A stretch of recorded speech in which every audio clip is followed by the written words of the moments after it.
Hey, what's going on, Archons? Welcome to the Patreon supporter deck analysis video. And today I have another deck coming from the vault of Vaultboy. And it's always an interesting deck that he brings to the table. And today, this one is a tough one with a couple things that really stand out. Look, this is obviously a tough one right off the get, because as you can see, the stats here are not incredible. There is virtually no Ember control, so you just got to step on the gas and go. This Ember generation stat, I can tell, is not exactly accurate. I can see that it says 13, and it does require use of the board, but there are some pieces to this puzzle that I think make that potential to be way greater. And so let's get into looking at it. Obviously, the first thing you see when you look at this is a double Drummerknot Ganger Chieftain potential here. And you have the 1-2 punch, stun, and destroy, so you get that going very nicely. And then into the fray, obviously, means that you get the Ganger Drummer going off right away, and you're going to rule a 6 every time. One way or the other, you will rule a 6. It's also nice with Kalfine as a board clear, I think, to get off the Drummerknot combo. I do like the Bellowing Patricite in this deck. I can tell that this card actually might be a cornerstone for this deck. And the reason being is partly because I know AJ and how he rolls. Because if you're getting every creature takes 1 damage, then that means that Darna will come in for the Mega Burst. And there's 21 creatures, so you're going to have quite a few out on the board. And that just seems like a lot of fun right there. How much armor do we have? So that's not going to hit. That's not going to hit. That's not going to hit. That will. Shockworm won't hit. Okay, so the Mars are not going to contribute to that for the most part. You're basically getting your Brobnar and your Untamed, making that rock in a really fun way. But wait, there's more. I'm kind of all over the place with this one. I'm not going in the usual. I'm going to hit Mars last, I think. So you have a Lost in the Woods. A real nice legacy here. 2 friendly creatures. What friendly creatures would you throw back, would you say? Yes, that's right, Darna. Get that burst happening again. Song of Spring, again, is going to be a way of taking the Darnas off the table, putting them back in your deck, drawing into them, getting the Bellowing Patricite combo to hit again. And I see that being like crazy burst and making that 13 Ember generation stat seem laughable.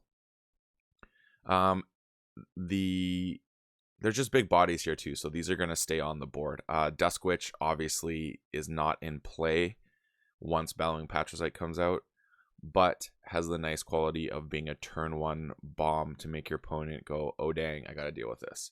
So that exists, which is really nice. Punctuated Equilibrium, obviously great. Mimicry, I think, is probably more often than not being used for a form of Ember control, as I feel that card genuinely is. It's either maybe even a key cheat. I could see your opponent having a key cheat and you do the Darna Burst and pop. There you go. Tintatalin could be good for what it does. Everything else is a pretty big creature, so it can stay on the board and survive and really get to utilize the Darna Burst play. I wouldn't be surprised if AJ told me this is the deck where the Darna Burst was born, and why Darna is one of his favorite cards, if I'm not mistaken. So yeah, the Brobnar and Untamed are very straightforward in terms of they're both actually looking to do some sort of burst play, it looks like. One setting up the other, and that is pretty neat. On to Mars. This is where I think a little bit more stuff gets interesting. So Carpet Flotsam deals 4 damage to each creature, little board wipe action there. Exterminate. Destroy a non-Mars creature with power lower. Decent power here, so I think that can work. And then as we keep going through the mix here, we have Orbital Bombardment again. More damage. Sample collection. Yep, put enemy creatures into your archives. I don't see you using your archives that much unless Mother Gun, again, some damage. Human, cool. Resonator, some nice little Ember control there. I don't think there's any real way to protect it, but it can delay a key or tax a key depending on what is needed. Big fan of that. And then we have this nice repaint here, which is fantastic. You have it in the form of the Stormcrawler, and you also have it in the form of the Shockworm. So that's really nice. I'm liking that. Beam Buckler, yep, move it to either flank. And we have the great aspect of, again, being able to rearrange, do damage, all that stuff. Vizima Think Drone.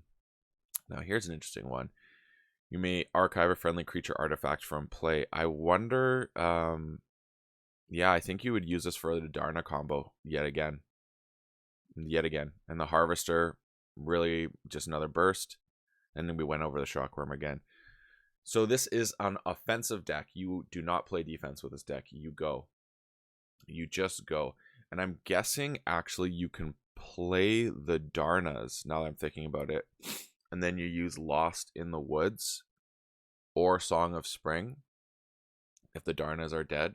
And then you punctuate Equilibrium to get them back potentially. So you play them twice in a turn. I definitely would think that is probably part of the play as well, is you want the punctuated Equilibrium to get cycling back into your Darnas. Play them, Lost in the Woods, Song of Spring. And then you punctuate Equilibrium and hopefully get them again and burst some more, so your opponent is wondering, how are you generating so much Ember with this deck? That's going to be the way I look at this. I probably missed a couple things, I'm guessing. Wait a second. You know what? The Mother Gun also setting up Darna plays is a thing. What does Orbital Bombardment say? Deal 2 damage to a creature. Yep, Orbital Bombardment, I think, as well, is going to be a way you set it up. So I actually don't know if you're targeting your opponent's creatures. I think if you have the Darna, you're literally setting up a Darna play to just burst, punctuate Equilibrium, burst, and get so much Ember. Again, if they got that fantastic key cheat in their discard, you mimicry that, and then you just keep going, and you could probably pull off 2 keys, I imagine. Get a key going to check, potentially. So this is really cool, because I mean, 1, 2, 3... So with what you have there, I can see 1, 2, 3, 4, 5 creatures in Untamed that play. And then obviously you have the big stuff here. Really interesting. I feel like the Drummerknot Ganger combo is also a distraction. You have that, but I think you're really leaning into the Darna plays here. But these are just something that people are going to hone in on and see and completely not realize about your Untamed side. And I really like the repape of the Shockworm and stuff, because that allows you, so your opponent can't get into your creatures as much. If they're reaping, they can't obviously do the fighting after they're stunned. So it's kind of fun. I like it. Yeah, and more I think about this, I think the Mother Gun, does it say enemy? Yeah. I think the Mother Gun and Orbital Bombardment might actually be more so used on your creatures to make sure everything's damaged, especially if you're not getting Bellowing Patricite to come out and really put in that work. This is a Darna burst deck, folks, in every possible way, with a punctuated Equilibrium to recur them. I'm excited to test this out tomorrow. I hope you are enjoying this analysis, and I have a spot open if you wish to become a part of the Patreon supporter deck analysis crew and get your decks looked at each and every month. So until next time, folks, may your Ember never be stolen and your keys forged promptly. Also, holiday KeyForge specials, they are coming. I should get the news later on today, so be sure to stay tuned for that. It will be announced on the Help from Future Self podcast, dropping on Monday. Thanks, everyone. Have a fantastic December.